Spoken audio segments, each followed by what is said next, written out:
नमस्कार दोस्तों। आज मैं आपको एक ऐसी कहानी सुनाने वाला हूं जो नासिक के एक लड़के के साथ गुजरात में घटी थी। यह सिर्फ कहानी नहीं, उस रात का सच है। 10वीं की छुट्टियों में मैं अपने दोस्त के साथ घूमने गया था। वो उसकी मौसी का गांव था। गांव बहुत अच्छा था।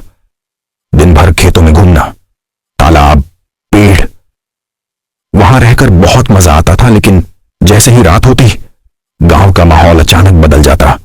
एक अजीब सी बेचैनी सीने में भरने लगती।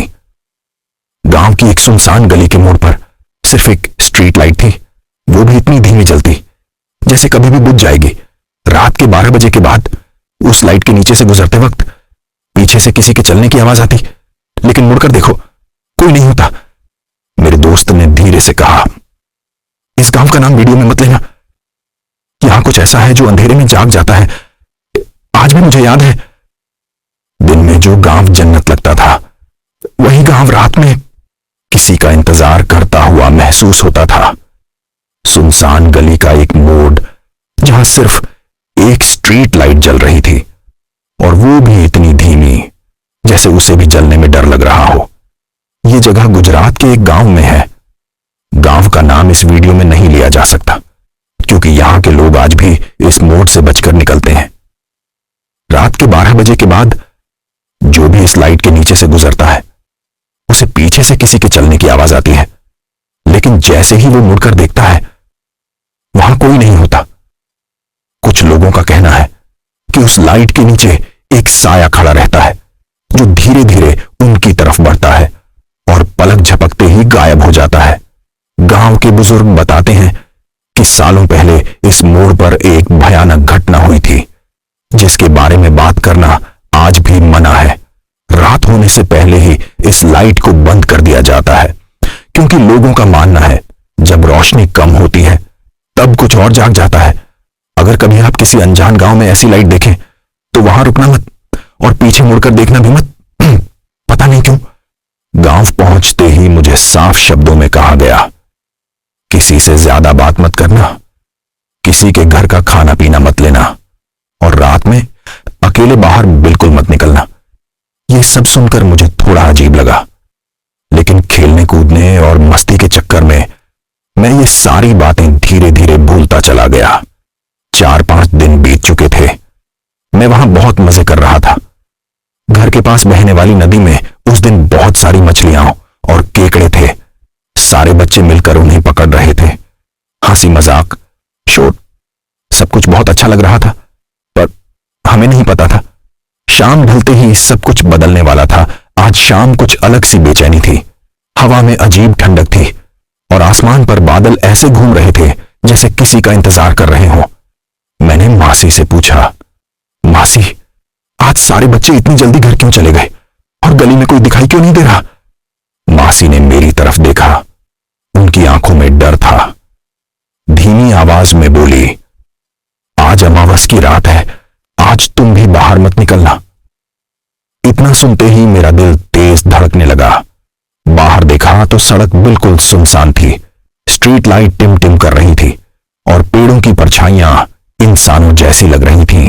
सब लोगों ने यही ठीक समझा कि आज घर में ही रुकना चाहिए। खाना हो चुका था। टीवी पर कॉमेडी शो चल रहा था। हंसी मजाक में सब इतने डूब गए कि बाहर का डरावना मौसम जैसे याद ही नहीं रहा। मैं भी सब भूल गया। लग रहा था कि शायद मासी का डर बेकार था। थोड़ी देर में एक एक करके सब सो गए। घर में सन्नाटा छा गया। सिर्फ घड़ी की टिक टिक और बाहर तेज होती हवा की आवाज। तभी टीवी अपने आप बंद हो गया। कमरे में ठंड फैल गई। मेरी नींद टूट गई। मैंने सोचा, बाथरूम जाकर आता हूं, डरने वाली कोई बात नहीं है। जैसे ही उठा, बाहर गली के दूसरे कोने से कुत्तों के भौंकने की आवाज आई, बहुत तेज, बहुत गुस्से में। धीरे धीरे उनकी आवाज और साफ होती गई और समझ में आने लगा कि वो कुत्ते गली से हमारे घर की तरफ आ रहे हैं। मुझे कुत्तों से डर नहीं लगता, इसलिए मैंने खुद को समझाया कोई खतरा नहीं है। लेकिन तभी एक अलग आवाज आई, किसी भौंकने की नहीं, बल्कि रोने जैसी। ओह, ओह, ओह। ऐसी आवाज जैसे कोई कुत्ता बहुत दर्द में हो या कुछ देख लिया हो जो उसे नहीं देखना चाहिए था। मेरे शरीर में सिहरन दौड़ गई, दिल जोर जोर से धड़कने लगा, क्योंकि कुत्ते यूं बिना वजह नहीं रोते। और उस आवाज के बाद गली में एकदम सन्नाटा छा गया। बाथरूम जाने के लिए बाहर निकलने लगा, क्योंकि बाथरूम घर के बाहर ही था। मैंने सोचा कुत्ते को भी देख लूंगा और बाथरूम भी हो जाएगी। जैसे ही मैंने दरवाजे का कुंडा पकड़ा और खोलने ही वाला था, तभी मासी के बड़े बेटे सचिन ने अचानक मेरा हाथ जोर से झटक दिया। मैं चौंक गया। सचिन मेरी तरफ देख रहा था, आंखें पूरी तरह फैली हुई, चेहरा गुस्से से भरा हुआ, लेकिन वो कुछ बोल नहीं रहा था। एक शब्द नहीं, एक आवाज नहीं, बस मुझे घूर रहा था। उसकी पकड़ मेरे हाथ पर और ज्यादा कस गई। उसकी आंखों से साफ दिख रहा था, जैसे वो कहना चाहता हो, बाहर मत जा। उस पल मुझे समझ आया, वो मुझसे नाराज नहीं था, वो डरा हुआ था। और तभी बाहर गली से फिर वही रोने की आवाज आई, इस बार बिल्कुल दरवाजे के पास। सचिन ने बहुत धीमी आवाज में कहा, आज तेरी आखिरी रात हो सकती थी। ये सुनते ही मेरे पैरों तले जमीन खिसक गई, गला सूख गया और सांसें भारी हो गईं। उसी पल बाहर से एक अजीब आवाज आने लगी, लेकिन वो कुत्ते की आवाज नहीं थी, वो किसी इंसान की आवाज थी जो जोर जोर से कुत्ते की तरह सांस खींच रहा था। मेरे कानों में दिल की धड़कन गूंजने लगी। सचिन मेरे कान के बिल्कुल पास आया और फुसफुसाया, देखेगा क्या घर के बाहर क्या है। मैं डर के मारे कुछ बोल नहीं पाया, बस इशारे में हाँ कर दी। सचिन ने लकड़ी की बनी दूसरी तरफ वाली खिड़की बहुत थोड़ा सा, सिर्फ 1-2 सेंटीमीटर खोली। पहले उसने देखा, उसका चेहरा एकदम सफेद पड़ गया। फिर उसने मुझे इशारे में आगे आने को कहा।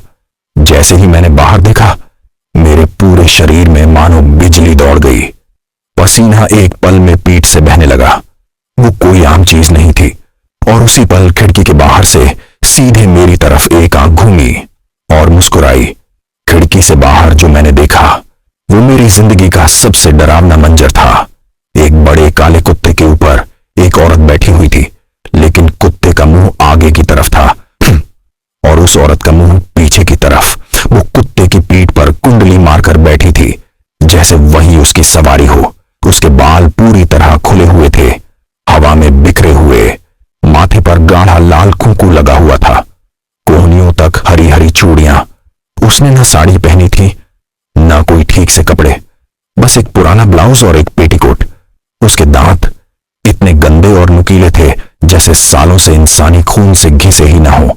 एक हाथ में उसने बहुत बड़ी तलवार पकड़ रखी थी, ऐसी तलवार जो किसी हथियार से कम नहीं लग रही थी, और दूसरे हाथ से वो कुत्ते की पूंछ मजबूती से पकड़े हुई थी। कुत्ता हिल नहीं रहा था, जैसे जिंदा होते हुए भी उसका गुलाम बन चुका हो। और तभी उस औरत ने धीरे धीरे अपनी गर्दन और पीछे घुमाई और सीधे मेरी आंखों में देखा। उसकी मुस्कान इंसानी नहीं थी। सचिन ने कांपती आवाज में कहा, अब समझ आया आज अमावस क्यों थी। और उसी पल घर के बाहर कुत्तों का रोना एक साथ शुरू हो गया। मैंने डरते डरते सोने की कोशिश की। कमरे की लाइट बंद थी, बस खिड़की से आती चांदनी जमीन पर अजीब सी परछाइयां बना रही थी। घड़ी की टिक टिक दिल की धड़कन से तेज लग रही थी। आंखें बंद करता तो लगता कोई बहुत पास खड़ा है। सांसों की आहट साफ सुनाई दे रही थी। सुबह ठीक 8 बजे मेरी नींद अचानक खुल गई। घर में अजीब सी खामोशी थी। पता चला कि घर के सारे लोग पास वाले तबेले में गए हुए हैं। वहां से किसी की तेज रोने की आवाज आ रही थी, ऐसा रोना जिसमें दर्द भी था और डर भी। मैं हिम्मत करके वहां पहुंचा। जो देखा वो आज भी मेरी रूह को हिला देता है। एक भैंस जमीन पर पड़ी थी, उसका गला काट दिया गया था और एक पैर भी अलग पड़ा था। खून जमीन पर फैल चुका था, जैसे जमीन भी चीख रही हो। उसका मालिक जोर जोर से रो रहा था, उसी का काम है, उसी का काम है। बार बार वही शब्द, लेकिन वो किसका नाम नहीं ले रहा था। थोड़ी ही दूर एक काला कुत्ता मरा पड़ा था, उसका धड़ अलग और गर्दन अलग। ऐसा लग रहा था जैसे किसी ने जानबूझकर डर फैलाने के लिए ऐसा किया हो। मेरे हाथ कांपने लगे, सांस रुक सी गई। मैं वहां एक पल भी नहीं रुका। मैं सीधा 11 बजे वाली गाड़ी में बैठकर अपने गांव भाग आया। पीछे मुड़कर देखने की भी हिम्मत नहीं हुई। आज 13 साल हो चुके हैं, लेकिन वो सुबह, वो रोना, वो शब्द उसी का काम है। आज भी मेरे जहन में उतने ही ताजा हैं और कभी कभी रात में मुझे लगता